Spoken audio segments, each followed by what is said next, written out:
let's keep them flowing. Where do you come from? Where are you going? What are you feeling tonight? And what are you showing? Where do you come from? Where do you come from? Where do you come from? Where do you come from? Where do you come from? Where are you going?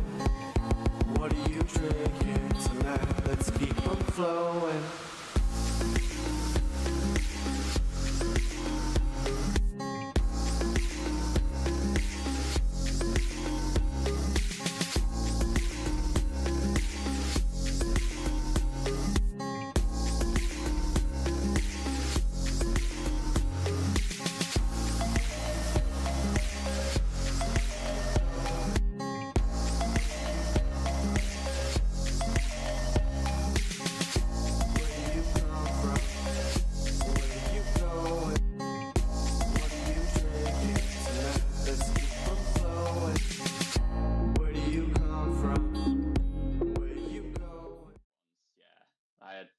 I had long COVID. We are live. So oh, that was an interesting way to come live.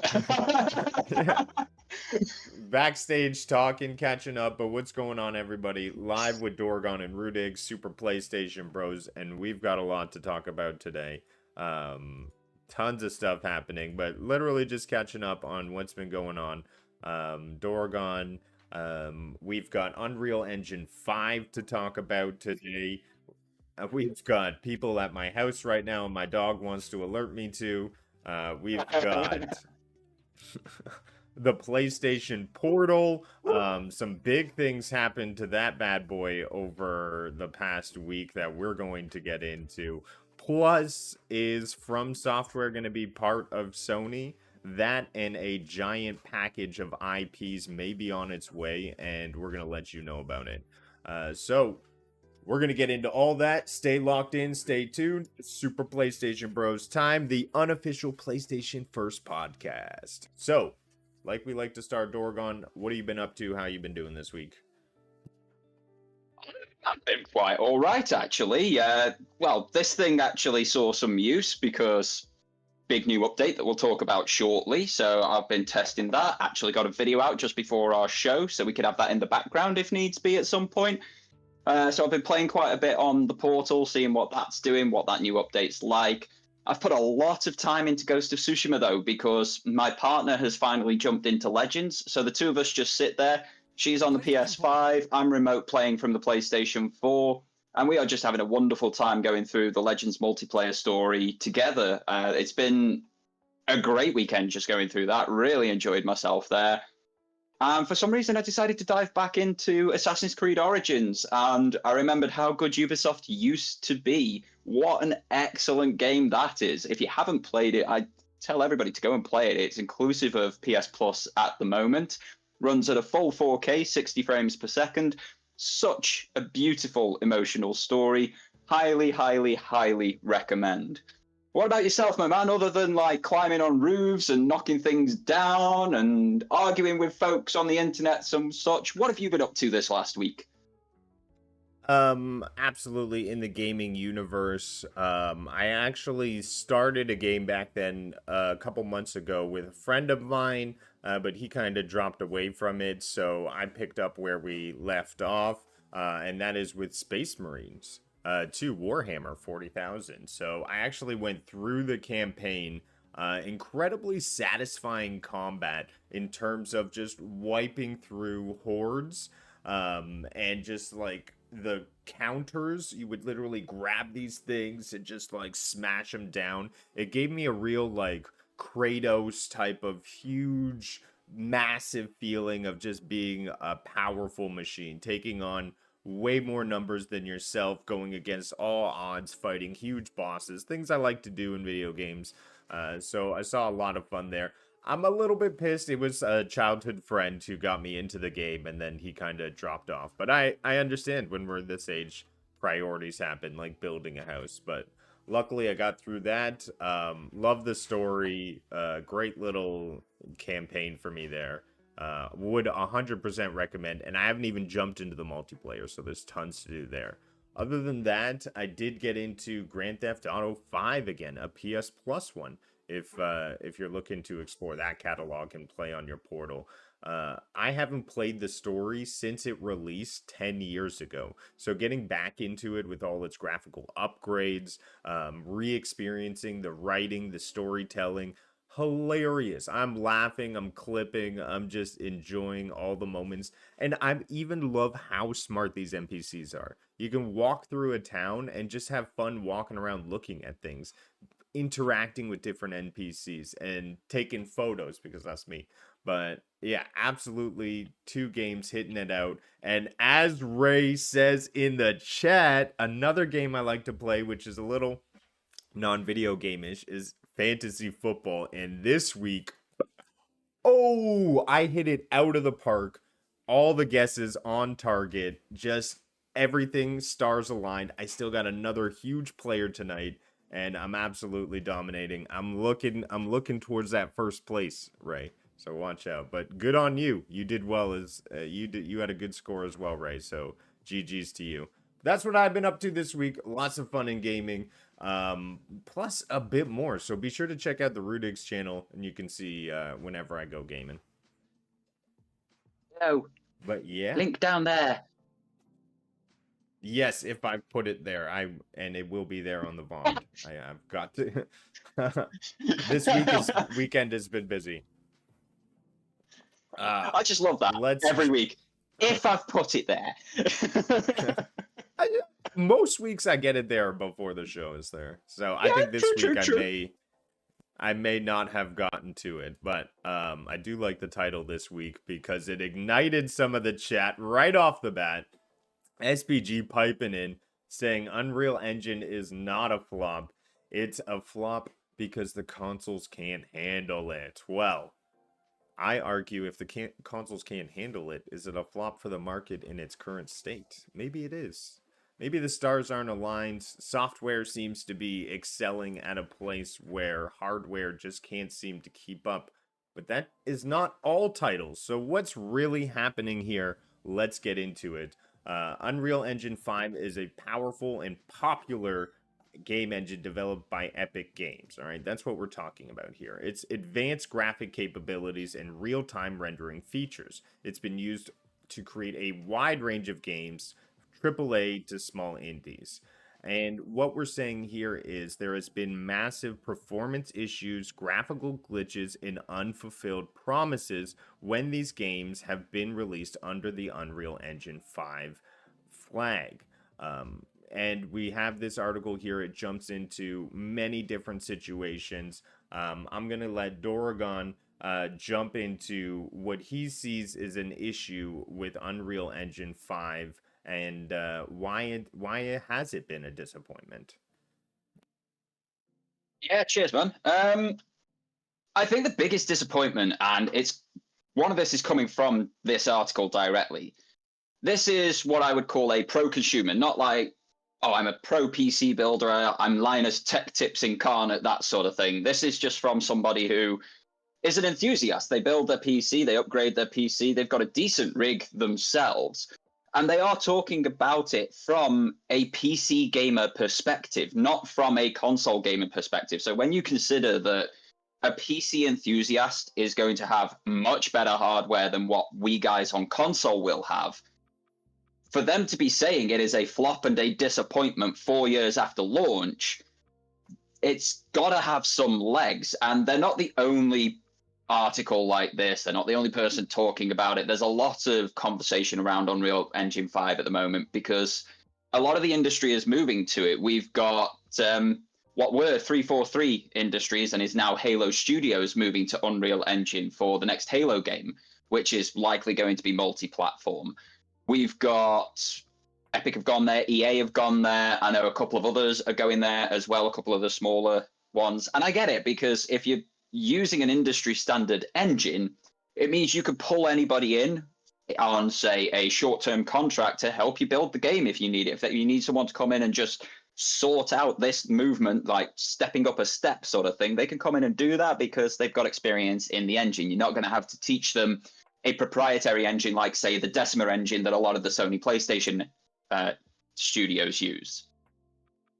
But we have very few examples of actual good running games on the Unreal 5 engine 4 years after it launches. It's already got people fired up in chat, as you say, and one of the comments is saying that, oh, it's built to last 10 plus years. We're nearly halfway through that lasting phase of that engine, if that is the design and point of it. And we are still getting over 90% of titles released on Unreal Engine 5 with screen tearing, with input lag, with jittery activate, just basically just feeling like it's on kangaroo petrol, where it goes forward a bit, stops, forward a bit, stops, forward a bit, stops. And it feels like nearly 90% of games built on the engine.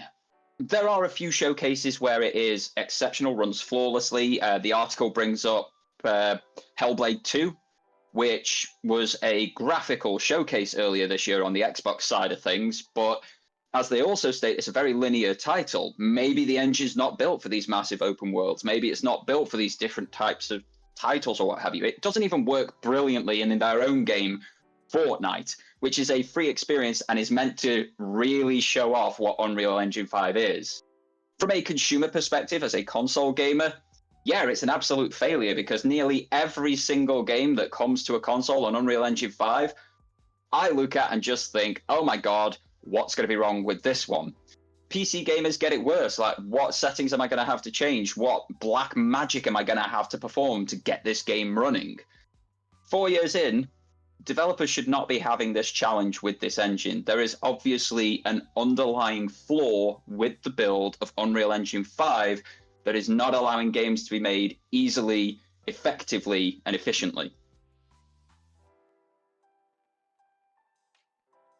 Well, there you have it. I think that Unreal Engine 5 is not at a place where it is being taken advantage of. I think these consoles are not built to handle Unreal Engine 5, and that's where we're seeing the hiccups, because only 10 to 20% of gamers are even on a 4000 series or higher graphics card. So those are the only people able to take advantage of everything Unreal Engine 5 is offering at this point and still have stability, functioning, have that AI generation to make up the frames loss and what's happening there. Unreal Engine 5 has, if the work is put into it, if optimization is there, there is success. I mean, Fortnite is a multi-plat, cross-play, cross-plat. Everything is there. Big multiplayer experience, and Unreal Engine 5 is showcased there because that is Epic Games. And I know you said it wasn't working great, but the article did talk about it being a good experience. So there are areas where Unreal Engine 5 is shining. I just think it takes a lot more optimization, work, money, overhead. And that's not feasible for games today and these current financial models. And I don't know. Depending on AI generation is where it seems like the market is going. And I'm happy to be on the PlayStation side where PS5 Pro is already looking towards that future to make sure that the stability in games is there. Because I think that's where you need to go to deal with what we're seeing today. That would be agree. my opinion on it.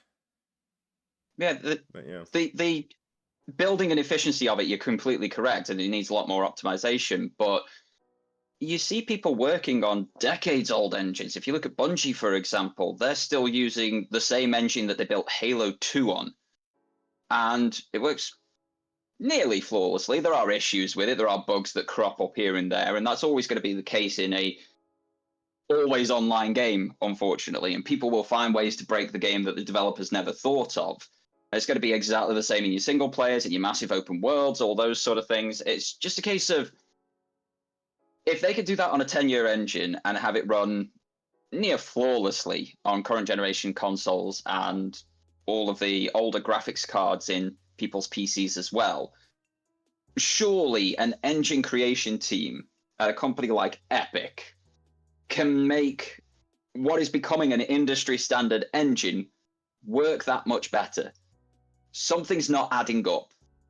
There should be a lot more stability and a lot more efficiencies in this engine than there are. There is a problem somewhere, and I do think that problem is probably going to be Epic not putting the funds back into the engine and putting it into CEOs and directors' pockets instead.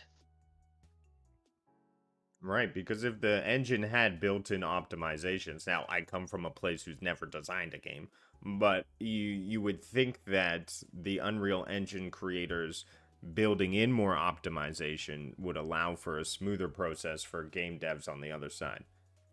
Talking out of my butt here, but hey, if that's the case, then they should definitely be doing that. It's not out of your butt, though, is it? It's your experience. You're getting buggy, laggy, jittery games that you're paying full price for. Like, come on, what am I paying for? It's just a fair point of view, completely fair. Absolutely. There's an experience I had with Jedi Survivor, and Jedi Survivor's mentioned in the article as well. I put that game away, and I didn't come back to it for 6 months because it was absolutely unplayable in the beginning. The frame rates were making me dizzy and sick. Like, I just did not like the game. Visually, it was not good for me. So, come back to it later. They fixed frame rates, performance mode's working well now. I like it. I go through it, finish it. So, they do have the time there, but it can work if the time is put in for optimization. Yeah, totally. All right, let's jump on to the next guy, and we're hopping all the way across borders to Australia. What? Crikey. You know what's funny about Australia is my dog eats kangaroo. Yeah. Have you ever eaten kangaroo? Because I have. I have never eaten. Well, I've been vegetarian for like 10, almost 12 years now. But well, no, I've not used to live the kangaroo. Australia, so it's a really nice meat, actually. Really strong, really flavorful, but tender as well, because obviously it's just a really muscular animal.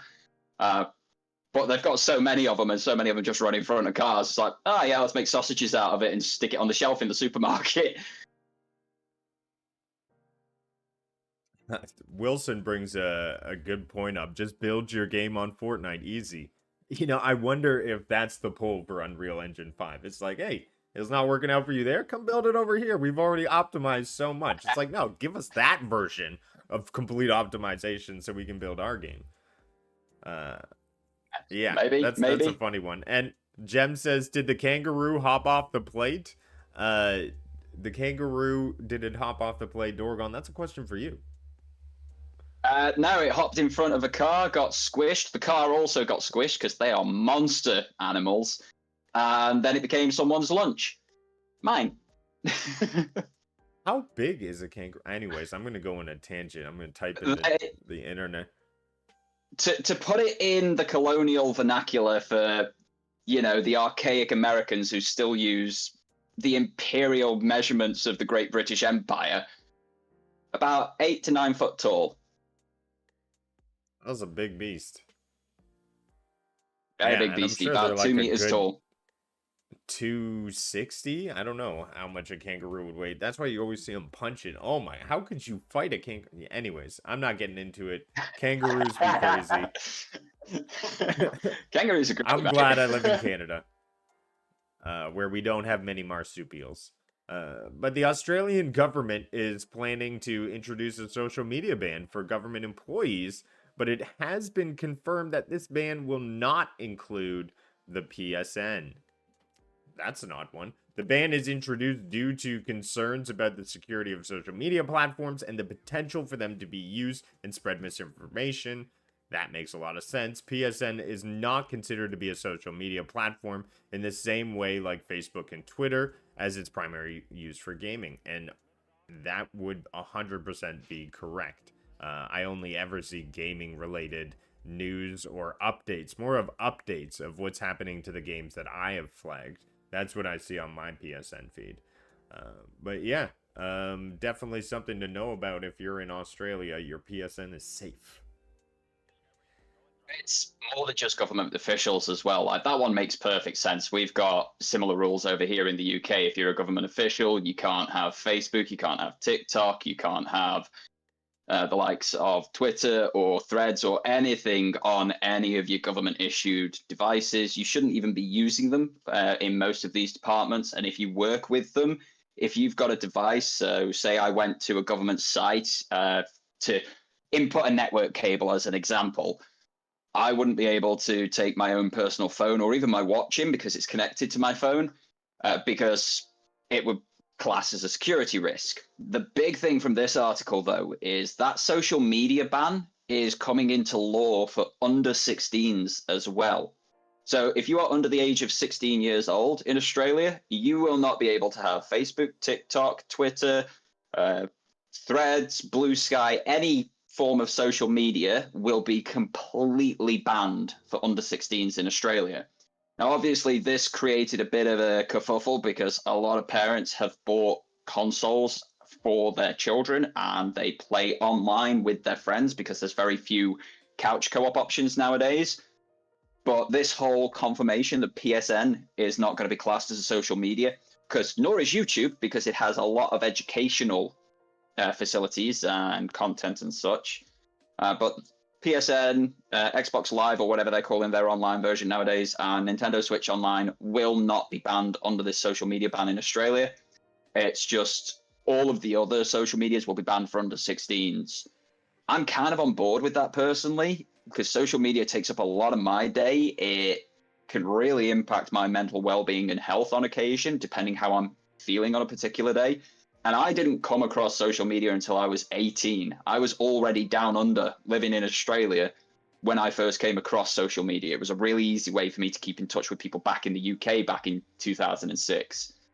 But it has advanced so much since those really simple, innocent days, and it needs to be regulated. If it's not good for people's mental health, we do not want to be negatively impacting our children in such a way where they just live a life of pain, essentially. So yeah, there's a lot going on there, but for PlayStation players, for Xbox players, for Nintendo players, good to know that you're not losing access to your online games, your friends, and your stores and all that sort of stuff. You'll still be able to play.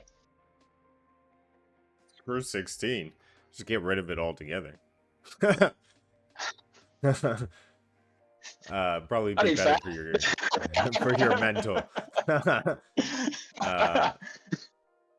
Oh, yeah, it's a that is the definition of a love-hate, the social media thing. You want to share, at the same time, it's tough out there. But let's jump into the next one. I want to talk about something new and revolutionary that has come to PlayStation here. And we're going to grab onto your video. So there's recently been a massive update to PlayStation. And what's been going on here? Well, the PS Portal will receive a software update to add support for playing PS5 games remotely over the internet outside of a user's home. That was what was happening first. Now we have the latest update offering you the game catalog through cloud gaming support.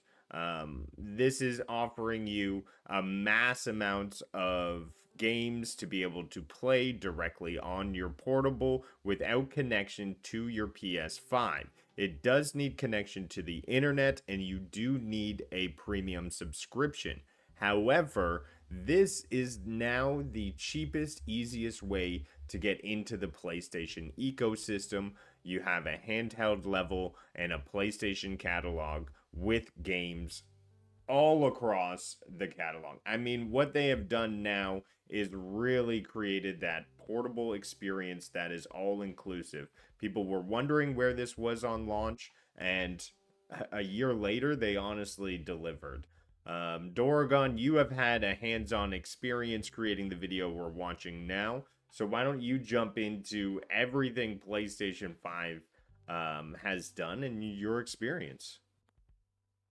I'm going to turn the brightness up on the portal so you guys can actually see it when I'm pointing it at the camera. So this is what the home screen now looks like. It used to just have a portal ring and launch straight into remote play, but you now have two options. One is the old remote play option, so you can just jump into your PlayStation 5 and play anything that you own. If there's a disc in your drive, if it's installed on your SSD, you can still do that. That's not been taken away.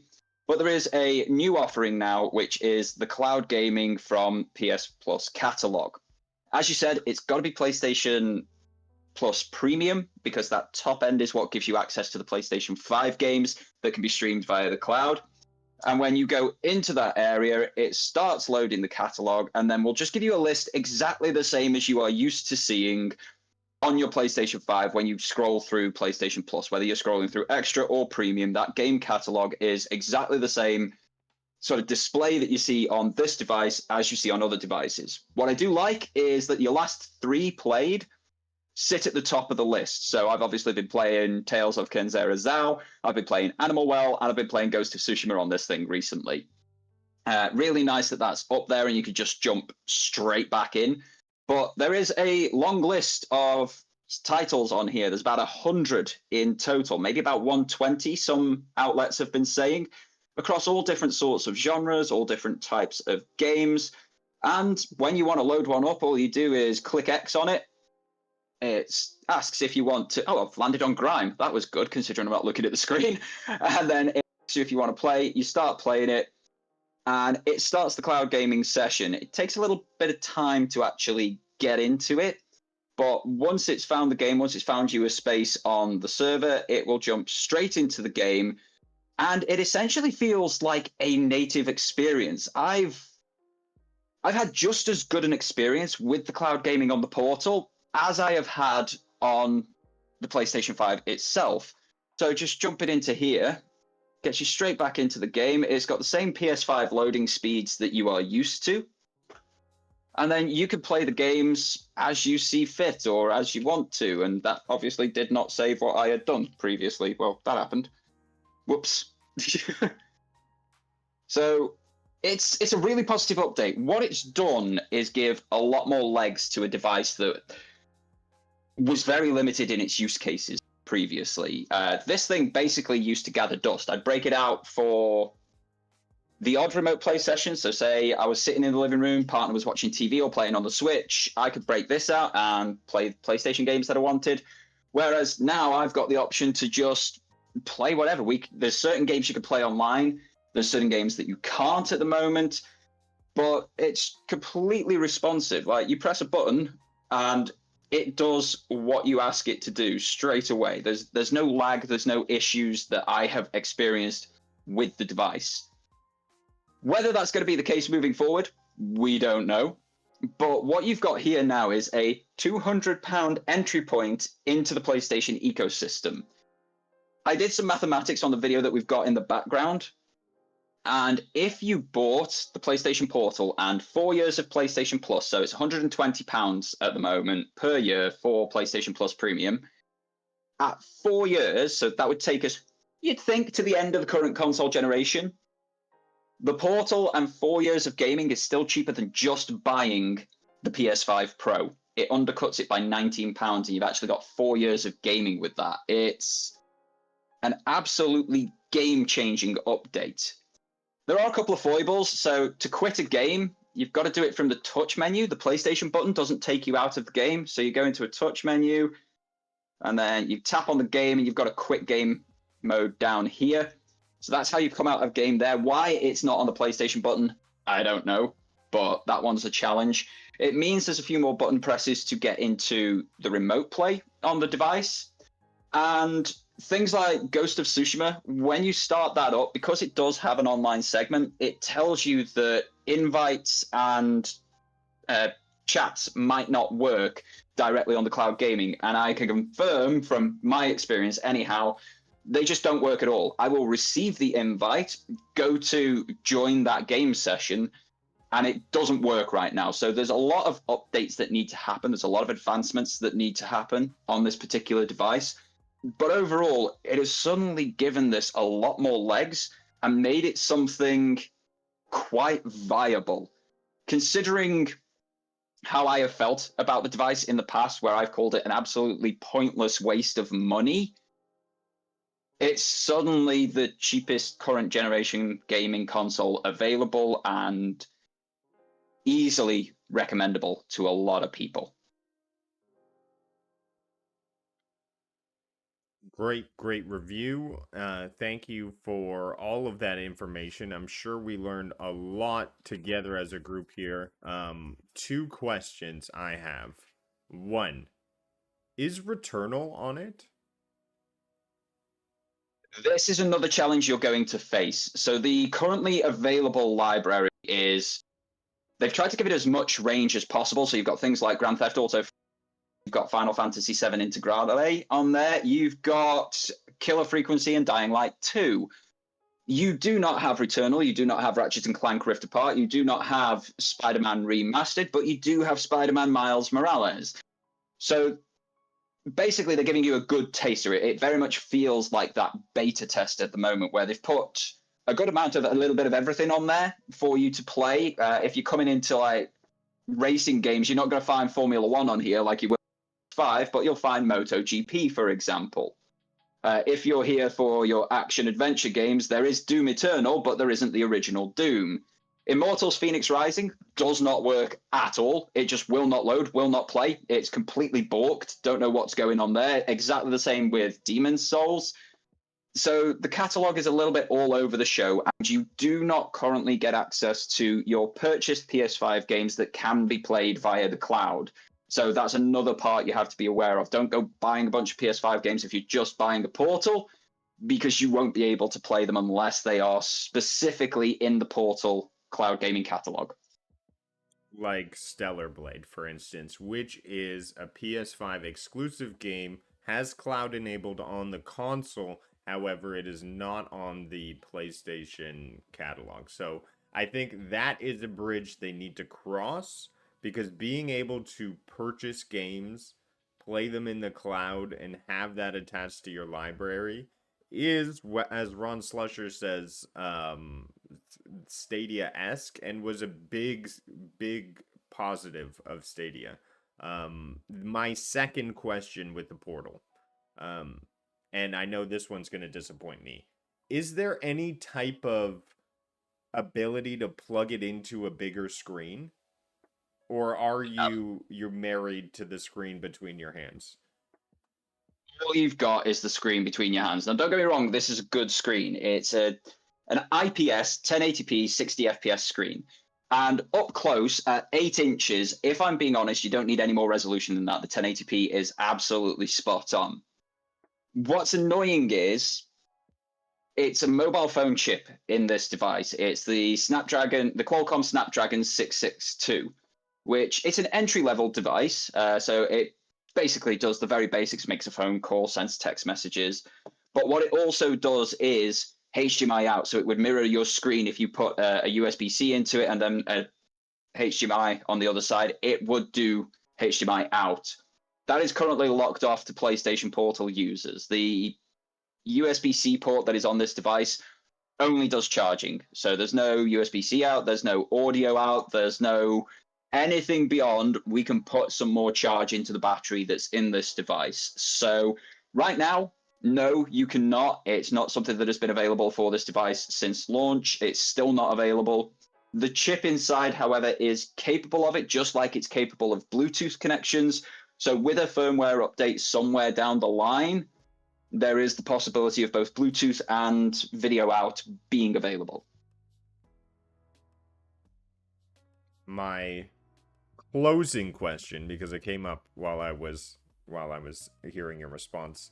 Do you think, in your mind, that we will see a PS Portal Pro?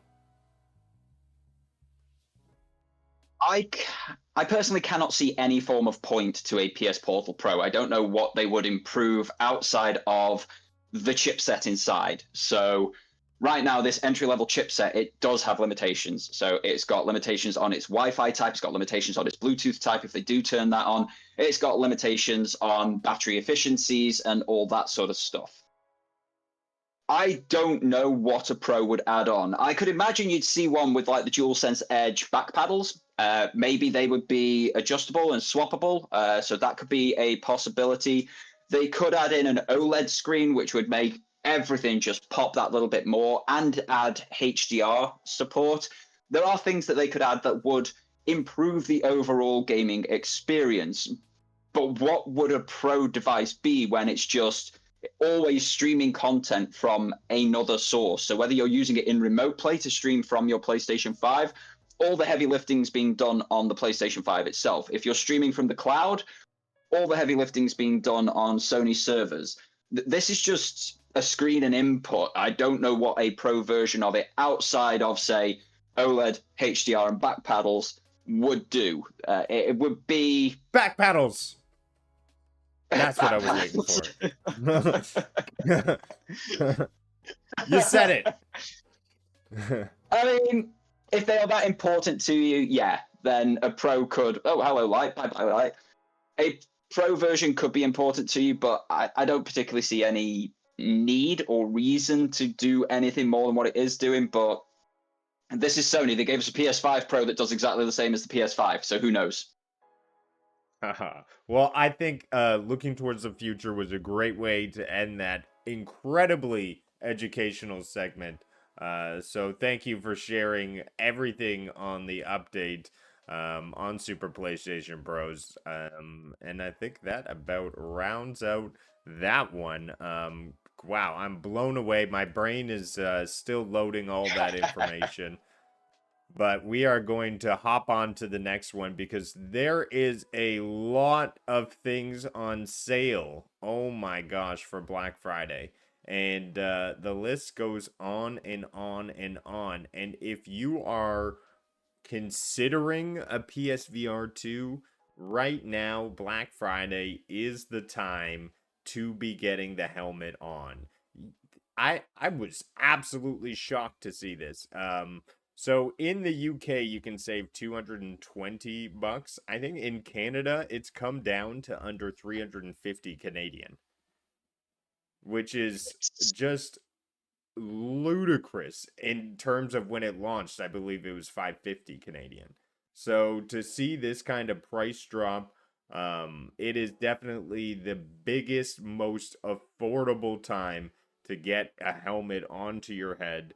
And my only concern is what kind of support do I have looking forward? Obviously, you can plug this into your computer now if you have access to Steam VR, but that's going to take a powerful PC to be able to put that Steam VR out there. I mean, you want a basic PC, right? I watched a video the other day from a VR tuber that I quite enjoy watching. And she plugged a VR headset into the Asus ROG Ally, not the Ally X, the more powerful version of this handheld PC. She plugged it into an Asus ROG Ally and it worked flawlessly. So I'm not sure you do need a super powerful PC. It's an incredible discount, this one. It's basically cutting half of the price off the PSVR 2, which is... this is not me speaking here. I do think this, but these are not my words. I went to a virtual reality arcade that we have near us where I live. And they've got everything in there. They've got things like the Pimax Crystal Light, which is a £1,300 headset. They've got your Meta Quests. They've got the HTC Vive 2 Pro. They've got a bunch of different high-end PC headsets. And they were saying to me that the best VR headset available on the market is the PlayStation VR 2. Its price to performance ratio is unrivaled by anybody else. If you've got a PSVR 2, plug it into your PC and have an amazing time. If you don't have a PSVR 2 and you're looking for a new VR headset, go and buy the PSVR 2. As someone who has used this thing since launch, it has been incredible. I keep getting an absolute ton of amazing experiences. The third-party support has been exceptional. It's basically identical to Steam. So any new game that's coming to Steam VR is coming to PlayStation VR 2. And It runs so well. It's plug and play. You plug it into the front of your PlayStation and you don't have to do any settings changes. You don't have to mess with anything. Why is my audio not coming through? Why is this not working or anything? You just plug it in and away you go. And considering you can get both versions, whether it's just the headset itself or the headset with Horizon Call of the Mountain included, which is such a showcase for what the PSVR 2 can do, 50% off is mind-blowing. It's such incredible value for money. If you've even been minorly considering, this is the time to pull the trigger and buy one. Because one, it lets Sony know that this is a popular headset and they should support it across both platforms more. Two, it lets developers know that it is a popular headset and they should keep bringing their games to it. And the support thus far has been incredible. So I see it being positive moving forward. Hey, if more people get into VR, maybe that'll jumpstart some PlayStation studios to start making some games. Now that is a pipe dream, but we will see. I definitely think Synapse is a cool one that's been one to check out, and having that on the PS catalog is a great and easy way to jump right into it after getting the headset. Staying along the theme of Black Friday, I think there's now 500 plus games on sale for Black Friday on PlayStation, essentially making you feel bad about any game you've ever purchased full price. But here is the massive, essentially everything is on sale. Some games I'm personally looking at, maybe Rise of the Ronin, maybe Sonic and Shadows. I could get into that. But those are like the only two right now I would possibly consider, but huge discounts on so many titles. But this is the big list. And if you want to get into Game of the Year material, Metaphor, if you're a huge fan of Persona and that series, this is now the everything they wanted to put into a game really come to life, and a huge Game of the Year contender. A lot of fan favorite people are behind this one. So Metaphor ReFantazzo coming on sale right after release is I would say probably one of the biggest gets in here. Yeah. Yeah. Don't forget that your PS Plus subscriptions are also on sale, and unlike previous sales that they've done with money off, existing subscribers can get these as well. So it's about 30% off for PS Plus Premium, 25% off for PS Plus Extra, and 20% off for PS Plus Essential. So you can get your annual subscription for quite a lot less at the moment. If you buy the PS Plus Premium here in the UK, it's down from £120 per year to £83 per year. That's a massive discount. So look at everything that's available and jump on some of these things. But don't forget, especially for games, you can probably find better deals for physical copies elsewhere, or even if you go to somewhere like CD, you can find digital copies for cheaper as well in Black Friday sales. You know, I went to a GameStop the other day because I was getting a bunch of lumber from this place, and a GameStop was in the same area. And I went to go check out Horizon Zero Dawn because I thought, hey, if I can get the disc version, right, that's a cheaper entry into it. They only had a used version for like $29.99, and I'm like, at that point, I'd rather just like buy the game than take that risk on it. But you know, these places, they need to make money as well, and I think these game shops, I don't know, I fear for their future. Fear for their future a little bit. I fear for the big ones. We've got similar issues with Game over here in the UK. They used to be like the powerhouse game shop. You go in there for everything. You'd have amazing used sales. You'd have amazing new sales. You could buy your console there and then. It's how I bought my PlayStation 3. I walked in wanting a PS3, walked out with it for about £120 with God of War 3 and a couple of other titles. They were the pinnacle gaming shop, but they've, through a mix of greed, wanting to make more profit on everything else, and a diversifying of the portfolio so that they can actually, I don't know, survive, keep a roof over their head, keep in business, they are not offering the value that they once did as a game shop, which is why people are going to places like Shop2 online. You can buy a brand spanking new game for less than a used title at Game UK. But there's what you guys over in the US and Canada call mom and pop shops that we've got here. We call them like local independents.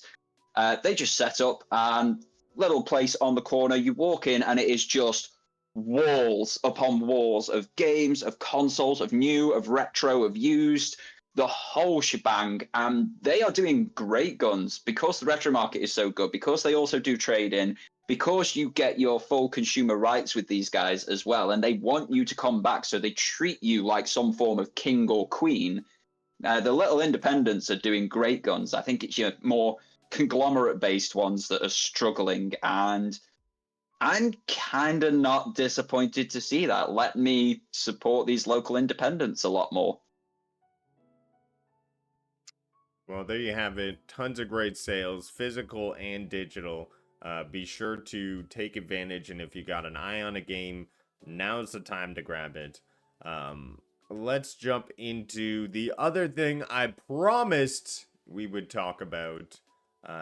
And that is what is going on with Sony sending love letters to, and I'm gonna say this wrong, Kadokawa.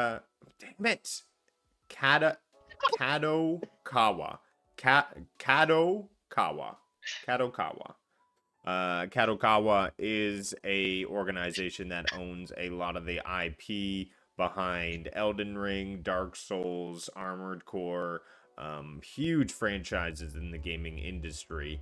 And what we're about to see here is possible starts of an acquisition. I didn't think we were still in acquisition modes.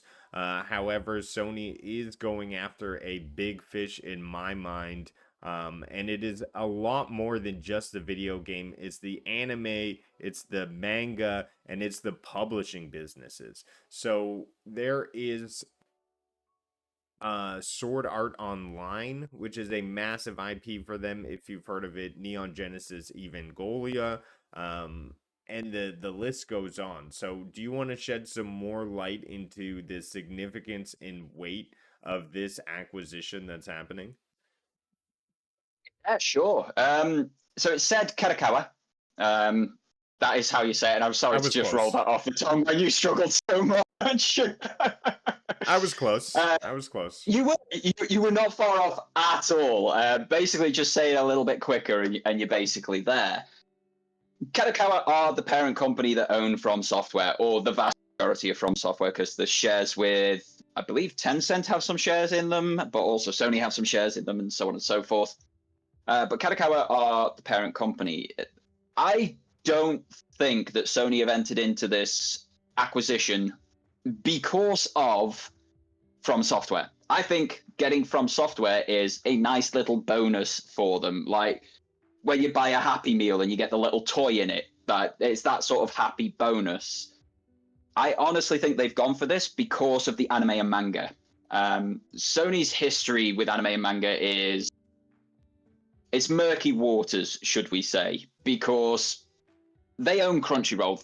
They didn't create Crunchyroll, but they bought it out fairly early on to help it then push forward and become this basically worldwide way that everybody tunes into anime, especially the West. I have a Crunchyroll subscription. I've had it since 2014, so 10 years at this point I've had a Crunchyroll subscription.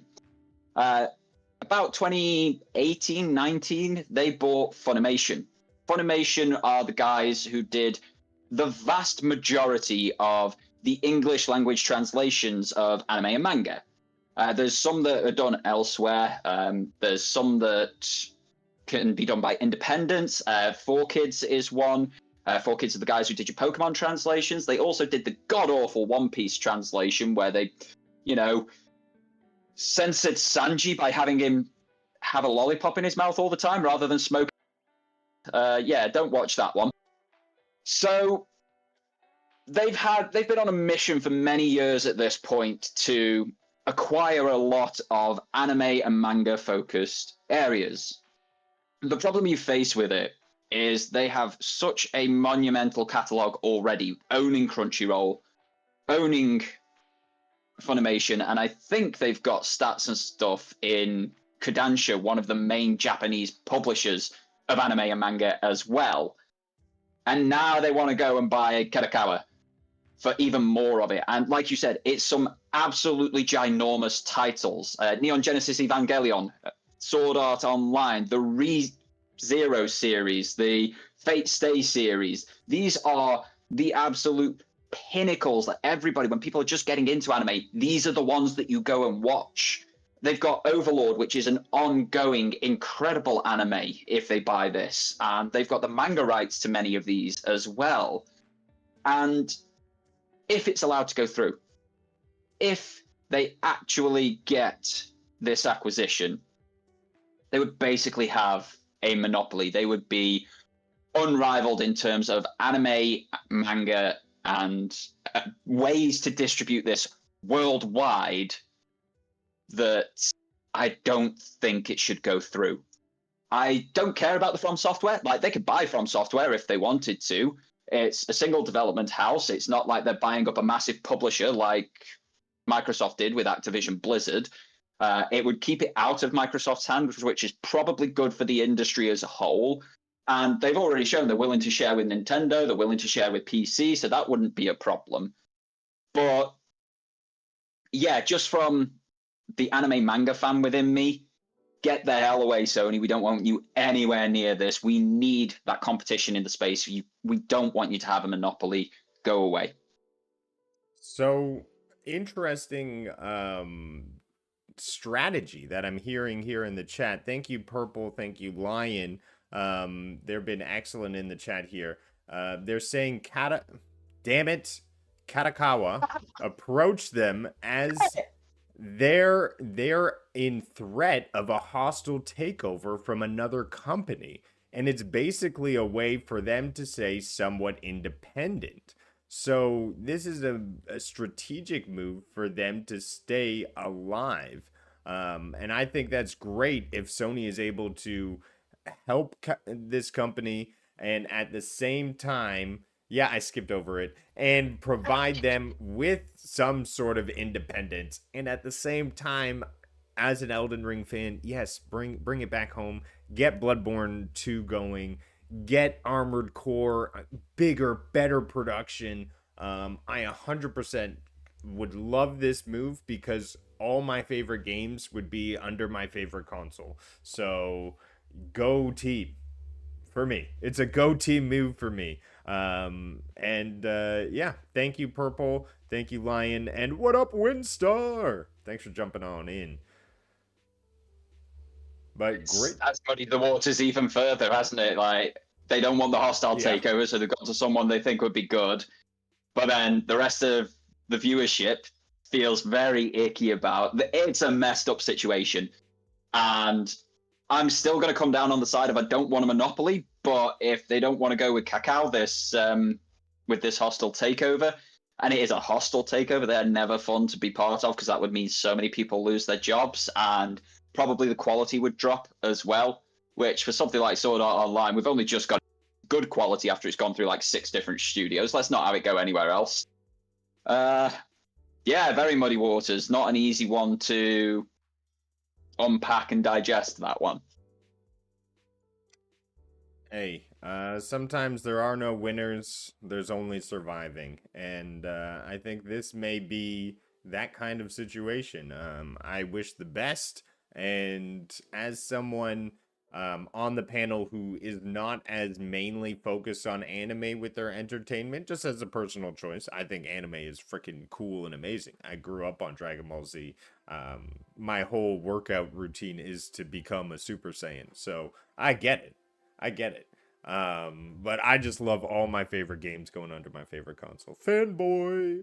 But yeah, absolutely. We will keep you guys informed with what happens next and as this story develops. So stay locked in to the Super PlayStation Pros. All right. I have a story to finish us off here, which is light and just letting people know Dynasty Warriors Origins has a demo that is out there and live right now. Hey, you can play the Battle of Shishu Gate, test weapons, and more. Hey, I grew up on playing Dynasty Warriors with my buddies coming over. We'd get into these massive war scenes and just take down hordes and hordes of enemies. It is a lot of fun. It is part of my gaming history and how I came up. And I definitely love the franchise. Would definitely going to be downloading this demo and checking it out. Thought I'd give everybody something to go play if you're interested in this one. So cool to see. Do you have any experience? I know I've heard you mention some Dynasty Warriors before in your past. So what are your thoughts on this? Would you check out a demo to see how it plays? 100%. Yeah. I would definitely check out that demo. I love the gameplay of the Dynasty Warriors series. I have always preferred it in the One Piece skin.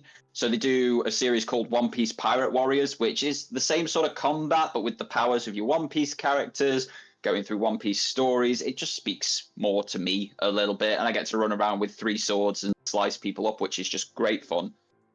But yeah, this is great news. Demos matter. I said this so much last year when a gameplay demo convinced me to buy a game, and then I had an excellent experience in said game, so much so that I thought it was one of the best games of the year, and that was Final Fantasy 16. I am not a Final Fantasy fan. I'd self-professed. I liked 7, didn't like anything else really, and then that 16 demo convinced me to buy 16. Gameplay demos matter. If you want to get people involved, if you want to get them playing your game, give them a free demo. It's how I got into Infamous. It's how I got into God of War. So many different games by playing a free demo, liking what I played, immediately going out and buying the game. Loads of people will do that. So yeah, download it. If you like it, buy the title. Let them know. Epic. But specifically Dynasty Warriors, can you give me one story? What was the last one you played? I remember playing this, for instance, on the PS2. I think it's been generations since I've played the Dynasty Warriors. And I remember just overwhelming hordes and just mashing through them all. So much fun. And I kind of look forward to getting back into something like that. I think that's missing from my gaming. So Dynasty Warriors is a lot of fun. And if you can do co-op, get a friend with you and play alongside. It is fun. Yeah, co-op. Most of the Dynasty Warriors have been split screen as well, so you should be able to play couch co-op with significant other, friend who comes round or something. If I hope they continue that, because I despise Halo for getting rid of that in 5 and 6. Like, how dare you? But yeah, Dynasty Warriors, give me the couch co-op on such a game as well, and we're quids in. We're quids in. Nice little British saying for that I am. Yeah, that's a new British saying of the day.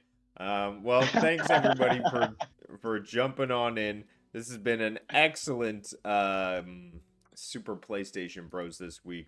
We've got a lot of great information to you. We've talked about a lot of great topics, and there's still more to see. So if you're looking for more content, be sure to check out Dorgon's channel. And what do you got going on there? I think I've seen some pretty good videos accelerating at a massive rate recently. Yeah, I've put some shorts into my rotation as well. They're a bit quicker to film and put together, and now that we can do up to 3-minute shorts here on YouTube, it's just bringing a few more eyes in. So there's been quite a few shorts going on. There's the new video that went live just before this show, which is the PlayStation Portal Cloud Gaming review. I've got one from last week, which is the wheel grip steering wheel accessory connector thing review going on. I've got another one in the works that's hopefully out next week as well. Lots going on at the moment, lots to talk about in the gaming space, lots to test, try out, and get information to you guys. So linked down below. Any viewership would be great. And if you do join as a channel member, you get 24 hours early access to all of my long form videos that go live. What about you, my man? It's the start of a new week. I know you're busy building a house, but I also know that you're going to have things like like the Cloud and Console podcast, and also that good old family game night. But anything more? Yep. Absolutely. So if you guys like Among Us, incredibly easy cross-play, any platform, free on mobile. We are playing with everybody in the community on Tuesday nights at 9 p.m. Eastern. We'd love for you guys to come out. We have so much fun. There's so much laughter. We don't play it right, but we play it having fun. And I would 100% just love if everybody came out. It's an hour of just side-splitting hilarity. Now, I understand the people in the UK can't make it out. It is a little late for you guys, so sorry, but we have fun, and I definitely want to give that one a shout-out. Other than that, we got the Game Awards special coverage on December 12th here on the Cloud and Console channel. And I have created possibly the greatest thumbnail anyone has ever created in their life. So the thumbnail. I've been meaning to tell you this for a couple of weeks now, but that thumbnail it's exceptional. And I looked at it again because it keeps popping up because it's obviously a future live stream. I didn't realize I was on it. That's incredible, bro. Like it's like hide and seek, where's Wally type thing on a thumbnail. Brilliant. Like what an idea. Yeah, I saw it as kind of like a class photo of people who have, contributed in one small way or another on the channel. But a lot of fun. We are going to have a riot. Be sure to check it out. Lots of things happening. Cloud and Console. And look at that. You guys are amazing, chat. This is an absolute blessing to have. Every time I see this, I think, wow, because congratulations, you've reached 100 messages today, and you guys have been amazing. So thank you for coming out, chatting it up. You guys are awesome. So keep well, keep playing PlayStation, and have a good one out there. Have a great one, guys. Until next time. Take care. Bye.